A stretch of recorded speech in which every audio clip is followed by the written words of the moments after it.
မာလာပဲသက်ဒီနေ့ကမိုးကောင်းတရက်သွားထုတ်ခဲ့ရလေဒီတော့ဘိုက်ပြေးဖို့ရန်ကင်းနဲ့ဘာစီပဲသက်ကိုလာခဲ့လိုက်တယ်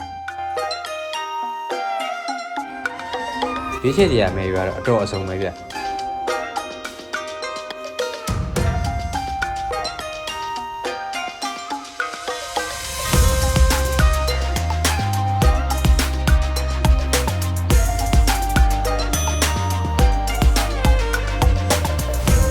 ထိုင်ရဝိုင်းပုံစံနဲ့စုံတာမို့ကိုမှုပေါ်မူတည်ပြီးတော့ကြိုက်တယ်မှာရွေးလို့ရတယ်။မြန်လိုက်ပြအသားသမားလေးမာရီယာကိုလည်းခေါ်ထားသေးတယ်။အင်းဘွဲတွေမချခင်နေရမာလာရဲ့အမွှေးနှံကြိုရောက်နေရနော်။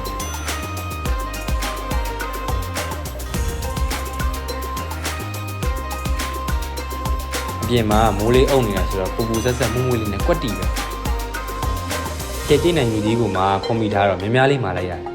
ဒါပေမဲ့အခုကတော့ကြာနေတနိုင်ဆိုတော့ကိစ္စတော့မရှိပါဘူး။မြန် live တဲ့က special offer လေးဝယ်ထားတော့ပုံမှန်9000ဘို့3000ပဲကျပ်တင်တော့လေ။ဝင်တော့တော်ပေါ့သွားတယ်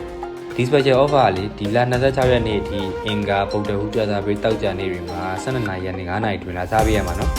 ။မာလာရဲ့အဓိကရတာဖြစ်တဲ့ဆက်ဆက်ထုံထုံရတာနဲ့ဘဲသားရဲ့ rich flavor လေးပေါင်းစပ်သွား။အိုးဘာပြောကောင်းမလဲ။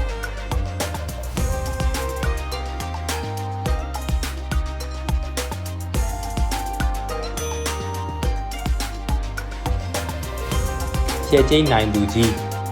ကျဲကြီးက strawberry ဒင်းရင်တပွဲမှာပြီးအချိုပွဲနေနေပါဆွဲလိုက်ပြီအပေါ်မှာလည်းအုံးသီးလေးနေပြကျွန်တော်မစားလိုက်ရပါမယ်အမဲလုံနေတဲ့မျက်နှာပြီးနဲ့ဘလောက်ကောင်းနေလဲဆိုတော့တိနေ